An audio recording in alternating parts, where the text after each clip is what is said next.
আসসালামু আলাইকুম এভরিওয়ান, কেমন আছেন সবাই?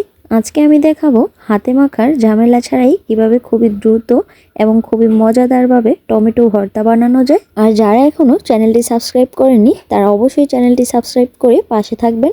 আর যারা চ্যানেলটি সাবস্ক্রাইব করেছেন তাদেরকে অসংখ্য ধন্যবাদ। টমেটো ভর্তা অনেকেরই পছন্দের একটি খাবার। টমেটো ভর্তা বানানোর জন্য প্রথমে আমি 2টি টমেটো কুচি করে নিয়েছি। এরপর পরিমাণ মতো লবণ দিয়ে সিদ্ধ করে নিতে হবে। আমি একটি ঢাকনা দিয়ে ঢেকে দিচ্ছি। টমেটো থেকে পানি বেরিয়ে আসলে এটাকে খুব ভালো করে জাল করে পানিটাকে শুকিয়ে নিতে হবে। কিছুক্ষণ ভালোভাবে জাল করে নেড়ে চেড়ে পানিটাকে আমি শুকিয়ে নিচ্ছি। পানিটা যখন অনেকটাই শুকিয়ে আসবে সে পর্যায়ে আমি দিয়ে দিব পেঁয়াজ কুচি। এরপর দিয়ে দিচ্ছি তেলে রাখা শুকনো মরিচ। আমি মরিচগুলো আগে থেকেই তেলে রেখেছিলাম। এরপর ধনিয়া পাতা কুচি দিয়ে হালকা নেড়ে চেড়ে চুলা থেকে নামিয়ে নিতে হবে। এ পর্যায়ে পেঁয়াজটা কাঁচা কাঁচা থাকবে।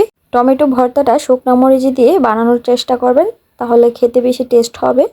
আর অবশ্যই টমেটোর সাথে পেঁয়াজ কুচি, শুকনো মরিচ, ধনিয়া পাতা দিয়ে সাথে সাথে নামিয়ে নিতে হবে।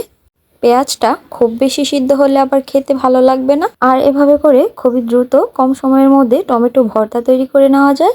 আজকের মতো এ পর্যন্তই। সবাই ভালো থাকবেন। আল্লাহ হাফিজ।